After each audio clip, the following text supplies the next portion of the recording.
In progress. 여러분 안녕하십니까? 반갑습니다. 오늘은 믿음의 생산지 지성소라는 제목으로 하나님의 말씀을 보겠습니다. 지성소 그러면 어려운 느낌이 들지만 여러분 어렵지 않습니다. 하나님이 계신 곳이 지성소입니다. 그리고 우리가 개인적으로 집에서 기도할 때 그곳이 바로 하나님의 성소가 되고 지성소가 됩니다. 왜냐하면 그곳에 바로 내가 하나님의 보좌 앞에 있기 때문에 그렇습니다. 내가 어디를 가든지 하나님 앞에서 살 수 있기 때문에 나는 항상 지성소 안에서 살아가게 됩니다. 지성소 안에 살면서도 하나님을 쳐다볼 줄 모른다면, 하나님이 그곳에 계시다는 사실을 까맣게 잊어버리고 산다면 바로 그것이 그 사람에게는 치명적인 멸망의 근거가 됩니다. 하나님 앞에서 그 무엇을 숨길 수 있으며 그 무엇을 자기 마음대로 할 수 있겠습니까? 하나님 앞이라고 하는 사실을 깨닫기만 해도 그 사람의 태도가 달라지게 될 것입니다. 여기서 믿음의 생산지 지성소라고 이름을 이렇게 붙인 것은, 여러분 이 성경이 말하는 진정한 믿음은 바로 하나님을 만나는 데서, 하나님이 계신 곳 지성소에서 하나님을 개인적으로 깊이 만나는 데서 믿음이 생깁니다. 바로 그때 얻어지는 경험이 믿음인 것입니다. 성경에서 말하는 이 구원에 이르는 믿음은 성소 안에 들어가서 하나님을 만남으로써 얻어지는 경험이 바로 구원에 이르는 믿음입니다. 기적을 통해서 많은 사람들이 하나님을 믿지만 그것은 진정한 이 믿음의 기초가 되지 못합니다. 과거에 수없이 많은 이스라엘 백성들이 하나님의 기적을 보았으면서도 멸망받았습니다. 바리새인들이 하나님의 예수님의 기적을 그렇게 많이 보았지만 그들은 구원받지 못했습니다. 오늘날 시대에도 만약에 기적에 기초를 한다면 얼마든지 잘못된 함정 속에 빠질 수 있습니다. 구원에 이르는 믿음이라고 하는 것은 하나님을 개인적으로 만났을 때에, 하나님의 말씀을 깊이 경험했을 때에 얻어지는 그 거룩한 감동이 바로 경험이 되겠습니다. 로마서 9장 27절에서 이런 말씀이 나와 있습니다. 또 이사야가 이스라엘에 관하여 외치되 이스라엘 뭇 자손의 수가 비록 바다의 모래 같을지라도 남은 자만 구원을 얻으리라. 여러분 이 말씀 꼭 기억하시기 바랍니다. 이스라엘, 즉 하나님의 백성들이 바다 모래처럼 많을지라도 누구만 구원을 받습니까? 남은 자만 구원을 받습니다. 하나님의 진실한 믿음을 갖추고 있는 사람만 구원을 받는다는 것입니다. 그 사람의 신분이나 종파나 성경의 지식이 가장 중요한 핵심이 아닙니다. 하나님을 진정으로 만나고 마음의 회개를 경험한 사람, 하나님의 뜻에 자기의 마음을 일치시킨 사람, 그리고 하나님과 깊은 대화를 가진 사람, 바로 그런 사람들이 남은 자들이 되겠습니다. 여러분, 그런 사람들만 구원을 받게 될 것입니다. 그대가 어떤 사람이든 그대의 삶이 어떤 것이든 그대는 오직 하나님이 정하신 방법으로만 구원을 받습니다. 하나님의 정하신 방법은 매우 단순합니다. 그것은 죄를 해결하는 문제인 것입니다. 죄를 해결하는 방법이 바로 믿음인 것입니다. 인간에게 있어서 가장 근본적인 문제는 죄의 문제입니다. 죄만 없다면 누구나 다 영원히 살 수 있어요. 그 죄를 없애지 못하기 때문에 멸망받는 것입니다. 그래서 우리가 구원을 받으려면 어떻게 해야 되겠습니까? 죄 문제를 해결해야 합니다. 그런데 그 죄라고 하는 것은 인간의 능력을 초월하기 때문에 오직 예수님만이 죄를 해결할 수 있습니다. 그 방법은 어떤 것입니까? 내가 예수님을 전적으로 받아들이고 내 영혼을 예수님께 맡기는 것입니다. 그래서 예수님이 나를 온전히 치료해 주시도록 나를 맡기는 경험입니다. 바로 그것은 좀 더 구체적으로는 내가 그리스도와 함께 십자가에서 옛날에 내가 다 죽고 이제는 그리스도 안에서 새로운 내가 탄생하는, 옛날에 나는 죽고 새로운 내가 탄생하는 그 회심의 경험, 그 거듭남의 경험, 그 칭의의 경험, 바로 그것이 구원의 경험이 되겠습니다. 바로 그것이 하나님이 정해 놓으신 구원의 길입니다. 그대는 회개해야 한다. 예수 그리스도의 반석 위에 절망적으로 떨어져야 한다. 죄에 대한 유일한 치료제인 그리스도의 피를 필요로 해야 한다. 예, 정말 그리스도 안에서 나는 이제는 예수님이 없이는 죽을 수밖에 없는 죄인이라고 하는 사실을 깊이 깨달았기 때문에 끝까지 절대적으로 예수님을 붙들고 철저하게 옛날에 자기가 다 깨어지고 부서지는 것입니다. 그리고 그리스도의 십자가의 피, 십자가의 거룩한 정신으로 옷을 입는 것이 바로 구원이 되겠습니다. 이 경험을 바로 성경은 구원에 이르는 믿음이라고 말합니다. 믿음은 바라는 것들의 실상이요. 여기서 바라는 것들의 실상은 예수 그리스도를 만난 속죄, 죄를 해결하는 경험입니다. 보지 못하는 것들의 증거니 선진들이 이로써 증거를 얻었느니라. 여기 나와 있는 선진들은 구약에서 살았던 훌륭한 믿음을 가진 사람들이었습니다. 그 사람들이 다 아직 예수님의 십자가를 실제로 못 보았지만 예수님의 십자가를 보여주는 성소를 통해서 예수님의 십자가의 구원의 능력을 경험했다고 하는 것입니다. 그러므로 형제들아, 우리가 예수의 피를 힘입어 성소에 들어갈 담력을 얻었나니, 성소는 바로 예수 그리스도가 계시는 바로 그곳을 가리킵니다.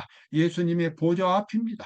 그러므로 우리가 예수의 피를 힘입어 성소에 들어갈 담력을 얻었나니, 그 길은 우리를 위하여 휘장 가운데로 열어놓으신 새롭고 산 길이요, 휘장은 곧 그의 육체니라.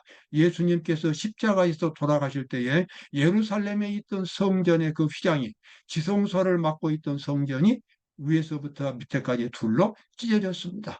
하나님께서 그것을 찢으신 겁니다. 그것은 두 가지 의미가 있습니다. 첫째는 이제는 지상 성소, 예수님의 십자가를 상징했던 지상 성소와 더 이상 이제는 쓸모가 없게 되었다는 것과, 두 번째는 이제는 성소 휘장이 찢어져서 누구든지 자유롭게 믿음만 있으면 하나님의 보좌 앞으로 나아갈 수 있다고 하는 것과, 하나님 앞에 가서 자기의 죄의 문제를 해결할 수 있다고 하는 것을 하나님께서 보여주신 것입니다. 그래서 여기 뭐라고 나옵니까? 그러므로 형제들아, 우리가 예수의 피를 힘입어 성소에 들어갈 담력을 얻었나니, 성소는 하나님이 계신 곳이기 때문에 지극히 거룩한 장소지만 예수님이 나의 구세주가 되셨기 때문에 예수님의 십자가를 의지해서 담대히 하나님 앞으로 나갈 수 있다는 것입니다. 그 길은 우리를 위하여 휘장 가운데로 열어놓으신 새롭고 산 길이요, 휘장은 곧 그의 육체니라. 그런데 불행하게도 이제 과거 수많은 그리스도인들이 하나님을 믿으면서도 하나님의 진정한 의도를 깨닫지 못하고 하나님을 믿는 경우가 많았습니다. 하나님께서는 이러한 백성들을 보면서 늘 한탄하셨습니다.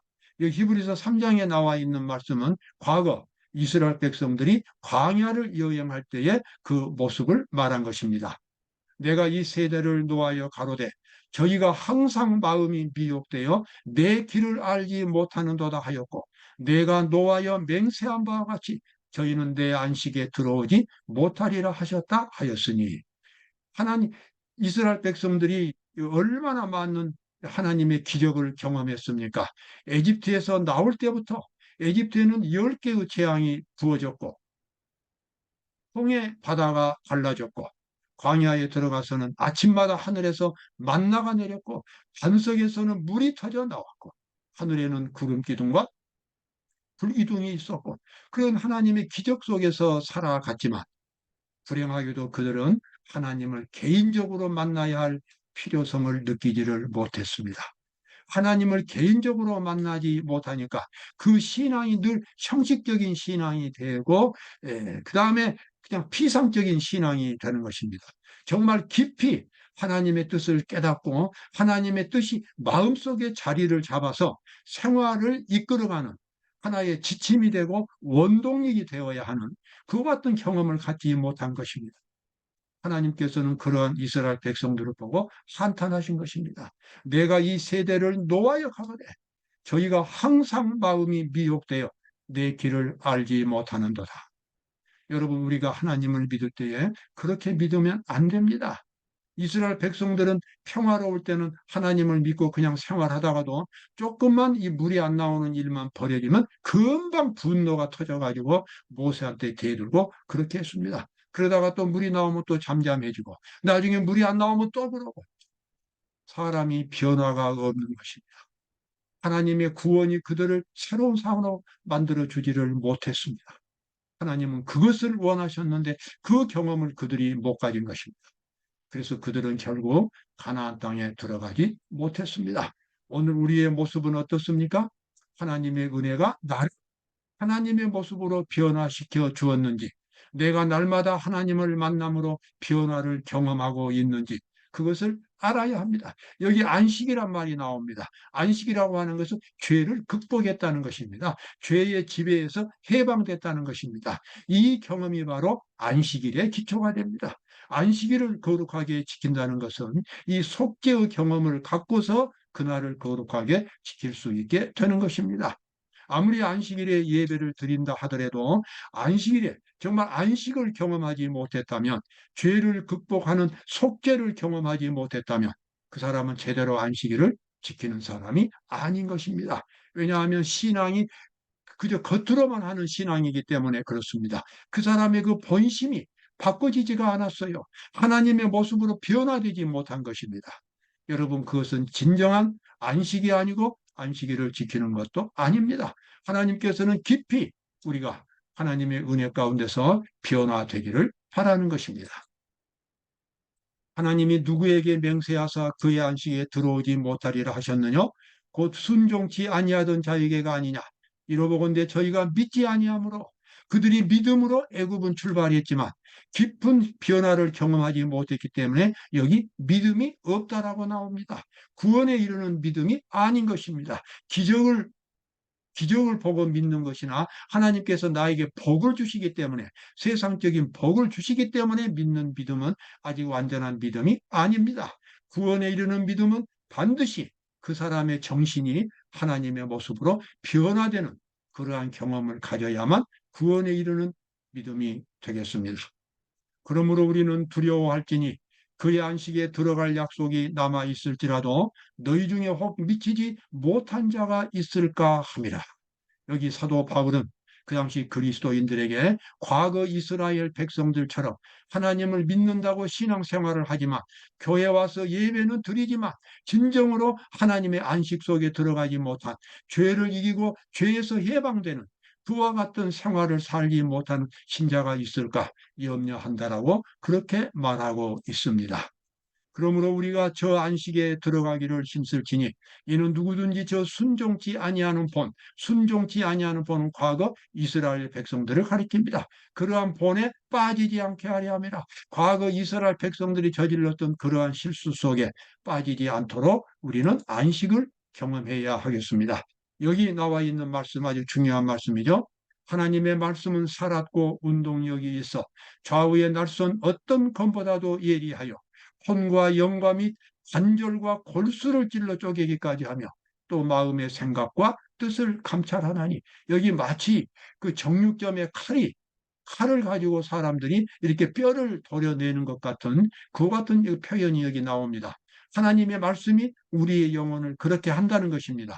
하나님의 말씀은 살았고 운동력이 있어 좌우의 날선 어떤 칼보다도 예리하여 혼과 영과 및 관절과 골수를 찔러 쪼개기까지 하며 또 마음의 생각과 뜻을 감찰하나니, 여러분, 하나님의 말씀이 성령의 감동에 의해서 우리의 마음을 파헤칠 때가 있습니다.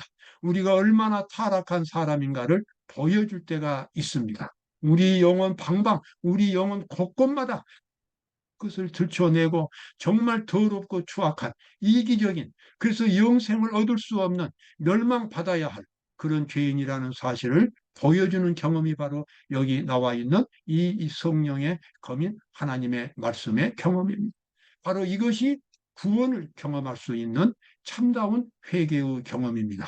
하나님의 말씀은 살았고 운동력이 있어 좌우의 날선 어떤 검보다도 예리하여 혼과 영과 및 관절과 골수를 찔러 쪼개기까지 하며, 이러한 깊은 회개의 경험을 가진 사람은 정말로 행복한 사람입니다. 왜냐하면 이 경험을 통해서 영원한 생명을 가질 수 있기 때문에 그렇습니다. 여러분, 그렇다고 해서 이 경험은 특별한 사람만 갖는 것이 아닙니다. 진실한 마음을 갖는 사람은 누구나 다 이 경험을 가질 수 있습니다. 예수님 앞에 나가서 예수님을 진정으로 받아들이고 예수님의 말씀을 내 마음의 기초로 삼을 때에, 그리고 계속해서 이러한 회개를 반복할 때에 드디어 어느 날 깊은 이 회개, 마음속에 성령께서 감동하시는 죄에 대한 깊은 통찰력을 갖는 시간이 반드시 오게 되어 있습니다. 그래서 이제 우리는 이와 같은 경험을 갖기 위하여 예수님 앞에 담대히 나아가야만 하겠습니다. 그러므로 우리에게 큰 대제사장이 있으니 승천하신 자 곧 하나님의 아들 예수시라. 우리가 믿는 도리를 굳게 잡을지어다. 예수님은 바로 나의 구원을 위해서 이 놀라운 일을 나의 마음속에서 이루실 수 있는 분입니다. 예수님은 그 일을 위해서 이 땅에 오셨고 십자가에 달려 돌아가셨습니다. 그러므로 우리가 구원을 받는 것이 예수님에게는 큰 행복이고 기쁨이 되는 것입니다. 예수님은 진정으로 여러분과 저를 구원하셔서 영원한 생명을 얻게 하시기를 참으로 간절히 원하시는 것입니다. 우리가 지금 믿음으로 주님 앞에 나아갈 때에, 그리고 우리의 진정한 마음을 주님 앞에 고백할 때에 그런 놀라운 변화가 우리 마음속에서 일어나고 우리는 개인적으로 예수님을 만나는 그런 경험을 가질 수 있게 될 것입니다. 만약 우리가 하나님의 진리가 우리의 품성을 그리스도의 형상으로 변모시키지 못했다면 우리가 고백한 모든 지식과 진리는 소리나는 구리와 울리는 괭가리가 된다. 예. 바로 참 엄숙한 경고입니다. 하나님의 진리는 머리에만 간직하라고 주신 것이 아닙니다. 마음속에 들어와서 마음을 변화시키도록, 마음이 변화됨으로써 생활이 변화될 수 있도록 주어진 것이 바로 하나님의 진리입니다. 하나님의 말씀입니다. 그런데 그것이 만약에 우리를 변화시키지 못했다면 우리가 알고 있는 모든 성경 지식은 소리나는 구리와 울리는 꽹과리에 불과하겠습니다. 우리가 이 소망이 있는 것은 영혼의 잣 같아서 튼튼하고 견고하여 휘장 안에 들어가느니 예수께서 영원히 대제사장이 되어 우리를 위하여 들어가셨느니라. 여기서 휘장 안이라고 하는 것은 예수님이 계신 지성소를 가리키겠습니다. 그리고 지성소가 바로 우리 영혼의 잣입니다. 여러분, 잣 항구에 가면 많이 볼 수 있지요. 배가 항구에 들어오면 어떻게 합니까? 그 배를 반드시 결박해 두어야 합니다. 만약에 그대로 띄워두면 밤새 어디론가 흘러가 버릴 수 있고 다른 배들과 충돌할 수도 있기 때문에 그렇습니다. 여기서 영혼의 닻이라고 하는 것은 우리의 정신의 깊은 뿌리가 바로 어디에 있다는 것입니까? 예수님이 계신 지성소에 있다는 것입니다. 바로 그곳에서 믿음이 만들어지기 때문입니다. 그곳에서 우리의 죄의 능력이 해결되기 때문에 그렇습니다. 그래서 우리는 항상 성소 안에서 살아야 하고 항상 예수님 앞에서 생활을 해야 하는 것입니다. 바로 그것이 우리가 있어야 할 영혼의 고향이 되겠습니다. 영혼의 뿌리는 바로 예수님 앞이 되겠습니다. 영혼의 닻이라는 말은 우리 영혼의 뿌리라는 말이 되겠습니다. 자, 여기 나와 있는 말씀 이제 보겠습니다. 남은 처녀들이 와서 가로되 주여 주여 우리에게 열어주소서. 대답하여 가로되 내가 진실로 너희에게 이르노니 내가 너희를 알지 못하노라.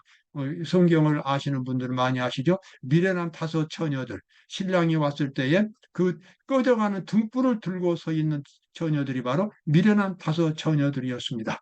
그들은 열심히 신랑을 기다렸지만 가장 중요한 그리스도의 모습이 나타나는 그 불꽃은 희미하게 꺼져 갔습니다. 신앙을 열심히 하지만, 교회 활동을 열심히 하지만 그에게서 진정한 그리스도의 모습이 나타나지 않을 때에 그 사람의 등불은 꺼져가고 있는 것입니다. 그러한 등불 가지고 예수님 앞에 설 수가 없겠습니다. 여러분, 오늘 우리에게 주어진 놀라운 시간, 개인적으로 예수님을 깊이 만나고 그리고 그분의 모습으로 변화되는 그러한 경험을 꼭 갖게 되시기를 바라겠습니다.